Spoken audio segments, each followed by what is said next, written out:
ആകാശവാണി.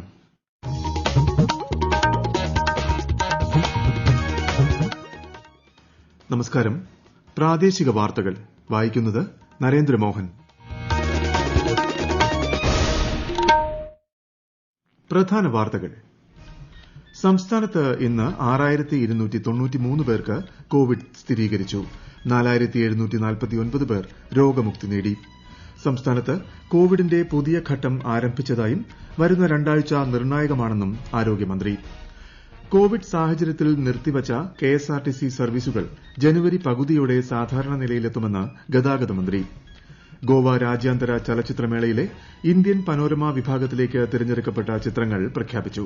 മലയാളത്തിൽ നിന്നും 6 ചിത്രങ്ങൾ. ഇന്ത്യ ഓസ്ട്രേലിയ ടെസ്റ്റ് ക്രിക്കറ്റ് പരമ്പരയിലെ ആദ്യ മത്സരത്തിൽ ഇന്ത്യയ്ക്ക് പരാജയം. ഐഎസ്എല്ലിൽ ഇന്ന് ഗോവ ചെന്നൈ പോരാട്ടം. വാർത്തകൾ വിശദമായി. സംസ്ഥാനത്ത് ഇന്ന് 6293 പേർക്ക് കോവിഡ് സ്ഥിരീകരിച്ചു. 4749 പേർ രോഗമുക്തി നേടി. 29 മരണങ്ങളും ഇന്ന് സ്ഥിരീകരിച്ചു. കഴിഞ്ഞ 24 മണിക്കൂറിനിടെ 59,995 സാമ്പിളുകളാണ് പരിശോധിച്ചത്. ടെസ്റ്റ് പോസിറ്റിവിറ്റി നിരക്ക് 10.49% ഉയർന്നു. എറണാകുളത്ത് 826 കോഴിക്കോട് 777 മലപ്പുറത്ത് 657 തൃശൂരിൽ 656 രോഗബാധിതരാണ് ഇന്നുള്ളത്. കോട്ടയത്ത് 578 ആലപ്പുഴ കൊല്ലം ജില്ലകളിൽ 400-ന് മുകളിലും പാലക്കാട് പത്തനംതിട്ട തിരുവനന്തപുരം ജില്ലകളിൽ 300-ന് മുകളിലും രോഗബാധിതരുണ്ട്. 60,396 പേരാണ് സംസ്ഥാനത്ത് ചികിത്സയിലുള്ളത്. സംസ്ഥാനത്ത് കോവിഡിന്റെ പുതിയ ഘട്ടം ആരംഭിച്ചതായും വരുന്ന രണ്ടാഴ്ച നിർണായകമാണെന്നും ആരോഗ്യമന്ത്രി കെ ശൈലജ. അത്യാവശ്യമെങ്കിൽ മാത്രമേ ആളുകൾ വീടിന് പുറത്ത് ഇറങ്ങാവൂ എന്നും മന്ത്രി നിർദ്ദേശിച്ചു. ഇനി വരുന്ന രണ്ടാഴ്ച കാലം നാം ഏറെ കരുതിയിരിക്കേണ്ടതാണ്. മാസ്ക് കൃത്യമായിട്ട് ധരിച്ചുകൊണ്ട് മാത്രമേ ആൾക്കൂട്ടത്തിൽ ഇറങ്ങാവൂ. കൈകൾ ഇടയ്ക്കിടെ സാനിറ്റൈസർ ഉപയോഗിച്ച് വൃത്തിയാക്കണം. 2 മീറ്റർ അകലം പാലിച്ച് മാത്രമേ സംസാരിക്കാവൂ. ഇനിയുള്ള ഓരോ ദിവസവും കൂട്ടായ്മകൾ ഒഴിവാക്കാൻ ശ്രദ്ധിക്കണം. കാരണം തെരഞ്ഞെടുപ്പിന്റെ സമയത്ത് ആരിൽ നിന്ന് ആർക്കെങ്കിലും പകർന്നിട്ടുണ്ടെങ്കിൽ അത് വീണ്ടും ആളുകളിലേക്ക് പകരാനിടയാകും. അതുകൊണ്ട് വളരെ അത്യാവശ്യത്തിന് മാത്രമേ പുറത്തിറങ്ങാവൂ. ഗവൺമെന്റ് നിയന്ത്രണങ്ങളെല്ലാം എടുത്തു കളഞ്ഞിട്ടുണ്ട് എങ്കിലും സ്വയം ഒരു നിയന്ത്രണം പാലിക്കുക എന്നുള്ളത് ഓരോ വ്യക്തിയും അനുസരിക്കേണ്ടുന്ന കാര്യമാണ്. കോവിഡ് സാഹചര്യത്തിൽ നിർത്തിവച്ച കെഎസ്ആർടിസി സർവീസുകൾ ജനുവരി പകുതിയോടെ സാധാരണ നിലയിലെത്തുമെന്ന് ഗതാഗത മന്ത്രി എ.കെ. ശശീന്ദ്രൻ. ഘട്ടം ഘട്ടമായി സർവീസ് പൂർവ്വസ്ഥിതിയിലെത്തിക്കാനാണ് ശ്രമിക്കുന്നതെന്നും മന്ത്രി ആകാശവാണി വാർത്തകളോട് പറഞ്ഞു. ജനുവരി 1 പരമാവധി സർവീസുകൾ നടത്തണമെന്നാണ് ഇപ്പോൾ തീരുമാനിച്ചിട്ടുള്ളത്. ക്രിസ്മസ് അവധിയുമായി ബന്ധപ്പെട്ട് ബാംഗ്ലൂർ, മൈസൂർ, തമിഴ്നാട് തുടങ്ങിയ പ്രദേശങ്ങളിലേക്ക് സ്പെഷ്യൽ സർവീസുകൾ നടത്താനും കെഎസ്ആർടിസി സ്വീകരിച്ചിട്ടുണ്ട്. പൂർണ്ണ തോതിൽ അത് ജനങ്ങൾക്ക് പ്രയോജനമാകണമെങ്കിൽ ജനുവരി പകുതിയോടുകൂടി മാത്രമേ അതൊക്കെ എത്തിച്ചേരുകയുള്ളൂ. ഒറ്റയടിക്ക് ചെയ്യാൻ സാധിക്കാത്തത് കഴിഞ്ഞ 5-8 മാസമായി വാഹനങ്ങൾ ഓടിക്കാതെ കിടക്കുകയാണ്. അങ്ങനെ വെച്ചാൽ ബാറ്ററിയും അതുപോലെ ടയറും കേടുവരും. അപ്പോൾ ഓരോ ദിവസവും എത്ര ബസ്സുകൾ വീതമാണ് ശരിയായി കിട്ടുക, ആ ബസ്സുകൾ ഓടിക്കുക എന്നൊരു സിസ്റ്റമാണ് ഇപ്പോൾ എടുത്തിട്ടുള്ളത്. ഇന്ന് 2800-ലധികം സർവീസുകൾ നടത്തിയിട്ടുണ്ട്. ഗോവയിൽ നടക്കുന്ന 51ാമത് രാജ്യാന്തര ചലച്ചിത്രമേളയിലെ ഇന്ത്യൻ പനോരമ വിഭാഗത്തിലേക്ക് തിരഞ്ഞെടുക്കപ്പെട്ട ചിത്രങ്ങളുടെ പട്ടിക കേന്ദ്രമന്ത്രി പ്രകാശ് ജാവ്ദേക്കർ പുറത്തുവിട്ടു. ഫീച്ചർ വിഭാഗത്തിൽ 23 ചിത്രങ്ങളും നോൺ ഫീച്ചർ വിഭാഗത്തിൽ 20 ചിത്രങ്ങളുമാണ് ഉള്ളത്. മലയാളത്തിൽ നിന്നും സേഫ്, ട്രാൻസ്, കെട്ടിയോളാണ് എന്റെ മാലാഖ, താഹിറ എന്നിവ ഫീച്ചർ വിഭാഗത്തിൽ ഇടം നേടി. കപ്പേള മുഖ്യധാരാ വിഭാഗത്തിലും ഒരു പാതിരാ സ്വപ്നം പോലെ നോൺ ഫീച്ചർ വിഭാഗത്തിലും ഇടം പിടിച്ചിട്ടുണ്ട്. വിവിധ കായിക ഇനങ്ങളിൽ വ്യക്തിമുദ്ര പതിപ്പിച്ച കായിക താരങ്ങളെ കണ്ടെത്തി കേരള പോലീസിലേക്ക് നിയമിക്കുന്നതിൽ സർക്കാർ പ്രത്യേക താൽപര്യമാണ് കാണിക്കുന്നതെന്ന് മുഖ്യമന്ത്രി പിണറായി വിജയൻ. പരിശീലനം പൂർത്തിയായ കേരള പോലീസ് സ്പോർട്സ് ഹവീൽദാർമാരുടെ പാസിംഗ് ഔട്ട് പരേഡിൽ ഓൺലൈനായി അഭിവാദ്യം സ്വീകരിച്ച് സംസാരിക്കുകയായിരുന്നു അദ്ദേഹം. ചരിത്രത്തിലാദ്യമായി പോലീസിൽ ഹോക്കി ടീം, ഷൂട്ടിംഗ് ടീം, വനിതാ ഫുട്ബോൾ ടീം എന്നിവ രൂപീകരിക്കാനുള്ള നടപടികൾ സ്വീകരിച്ചു വരികയാണ്. കോഴിക്കോട് കോർപ്പറേഷൻ മേയർ സ്ഥാനത്തേക്ക് ഡോക്ടർ ബീന ഫിലിപ്പിനെയും ഡെപ്യൂട്ടി മേയർ സ്ഥാനത്തേക്ക് CP മുസഫർ അഹമ്മദിനെയും ജില്ലാ പഞ്ചായത്ത് പ്രസിഡന്റ് സ്ഥാനത്തേക്ക് കാനത്തിൽ ജമീലയെയും നിർദ്ദേശിക്കാൻ CPM കോഴിക്കോട് ജില്ലാ കമ്മിറ്റി തീരുമാനിച്ചു.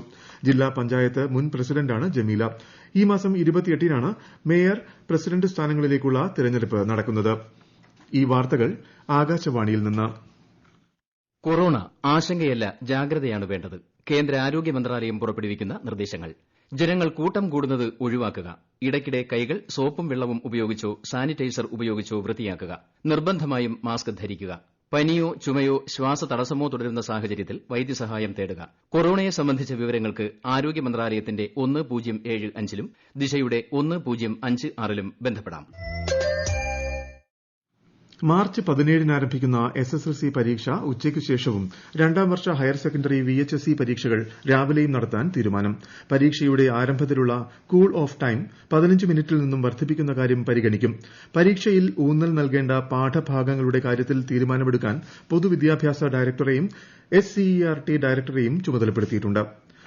കൊച്ചിയിൽ ഷോപ്പിംഗ് മാളിൽ വച്ച് യുവനടിയെ അപമാനിക്കാൻ ശ്രമിച്ച കേസിലെ 2 പ്രതികളുടെയും CCTV ദൃശ്യങ്ങൾ പോലീസ് പുറത്തുവിട്ടു. 25-ൽ താഴെ വയസ്സ് തോന്നിക്കുന്ന പ്രതികൾ മാസ്ക് ധരിച്ചിരിക്കുന്നതിനാൽ മുഖം പൂർണ്ണമായും വ്യക്തമല്ല. പ്രതികൾ മെട്രോ റെയിൽ വഴിയാണ് മാളിലെത്തിയത്. കോഴിക്കോട് ജില്ലയിൽ ഷിഗല്ല രോഗം റിപ്പോർട്ട് ചെയ്ത സാഹചര്യത്തിൽ മുൻകരുതൽ നടപടികൾ സ്വീകരിക്കണമെന്ന് ജില്ലാ മെഡിക്കൽ ഓഫീസർ. രോഗബാധ റിപ്പോർട്ട് ചെയ്ത 18-ാം ഡിവിഷനിലെ മുണ്ടിക്കൽ താഴത്ത് കോർപ്പറേഷൻ ആരോഗ്യ വിഭാഗം നടത്തിയ പ്രത്യേക മെഡിക്കൽ ക്യാമ്പിൽ പരിശോധനയ്ക്ക് വിധേയരായ 129 പേരിൽ 31 പേർക്ക് ലക്ഷണങ്ങൾ കണ്ടെത്തി. 6 ഇടങ്ങളിൽ നിന്നും ഭക്ഷ്യ സാമ്പിളുകൾ പരിശോധനയ്ക്കായി ശേഖരിച്ചിട്ടുണ്ട്. വേലന്താവളം മോട്ടോർ വാഹന ചെക്ക് പോസ്റ്റിൽ നടന്ന വിജിലൻസ് റെയ്ഡിൽ 1,00,000 ലക്ഷം രൂപ പിടികൂടി. ഡ്യൂട്ടിയിലുണ്ടായിരുന്ന അസിസ്റ്റന്റ് മോട്ടോർ വെഹിക്കിൾ ഇൻസ്പെക്ടറിൽ നിന്നാണ് 51,150 രൂപ പിടികൂടിയത്. ചെക്ക് പോസ്റ്റിലെ വരുമാനം 30,000 രൂപ മാത്രമായിരുന്നു. ഇന്ത്യ ഓസ്ട്രേലിയ ടെസ്റ്റ് പരമ്പരയിലെ ആദ്യ ടെസ്റ്റിൽ ഓസ്ട്രേലിയയ്ക്ക് ജയം. അഡ്ലെയ്ഡിൽ നടന്ന പോരാട്ടത്തിൽ 90 റൺസ് എന്ന വിജയലക്ഷ്യം ഓസ്ട്രേലിയ 2 വിക്കറ്റ് നഷ്ടത്തിൽ നേടിയെടുത്തു. ബാറ്റിംഗ് തകർച്ചയോടെ ഒന്നാം ഇന്നിംഗ്സ് തുടങ്ങിയ ഇന്ത്യ 244 റൺസ് നേടിയിരുന്നു. മറുപടി ബാറ്റിംഗിനിറങ്ങിയ ഓസ്ട്രേലിയ 191 റൺസിന് പുറത്തായി. 53 റൺസിന്റെ ലീഡ് സ്വന്തമാക്കിയ ഇന്ത്യയ്ക്ക് രണ്ടാം ഇന്നിംഗ്സിൽ 36 റൺസ് നേടുവാനേ സാധിച്ചിരുന്നുള്ളൂ.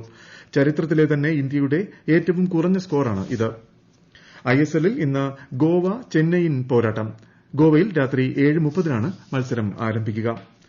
സ്വർണ്ണവിലയിൽ മാറ്റമില്ല. പവന് 37,440 രൂപയും ഗ്രാമിന് 4,680 രൂപയുമാണ് ഇന്നത്തെ വില.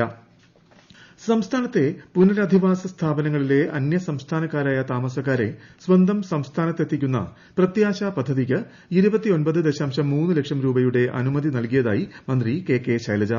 2019-ൽ ശേഖരിച്ച വിവരപ്രകാരം സംസ്ഥാനത്തെ പുനരധിവാസ സ്ഥാപനങ്ങളിൽ മാത്രം ഏകദേശം 1,500-ലധികം അന്യസംസ്ഥാനക്കാർ താമസക്കാരായുണ്ട്. പ്രത്യാശ പദ്ധതി പ്രകാരം 40 പേരെ മുൻപ് സ്വദേശത്തേക്ക് എത്തിച്ചിരുന്നു.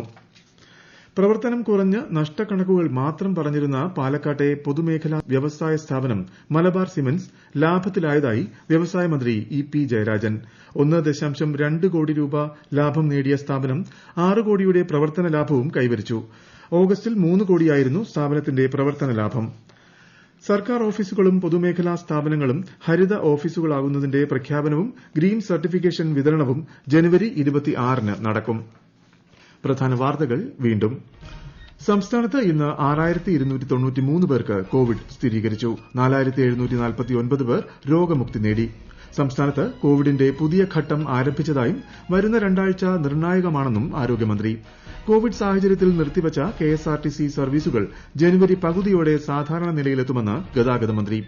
ഗോവ രാജ്യാന്തര ചലച്ചിത്രമേളയിലെ ഇന്ത്യൻ പനോരമ വിഭാഗത്തിലേക്ക് തെരഞ്ഞെടുക്കപ്പെട്ട ചിത്രങ്ങൾ പ്രഖ്യാപിച്ചു.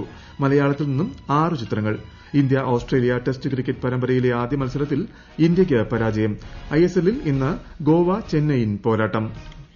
പ്രാദേശിക വാർത്തകൾ കഴിഞ്ഞു. ആകാശവാണി വാർത്തകളും വാർത്താ അധിഷ്ഠിത പരിപാടികളും all India radio news Thiruvananthapuram എന്ന യൂട്യൂബ് ചാനലിൽ ലഭ്യമാണ്. കൂടുതൽ വാർത്തകൾക്കായി @all India radio news Thiruvananthapuram എന്ന ഫേസ്ബുക്ക് പേജും @AIR News_TVM എന്ന ട്വിറ്റർ ഹാൻഡിലും സന്ദർശിക്കാം. അടുത്ത വാർത്താ പ്രക്ഷേപണം രാത്രി 7:25-ന്.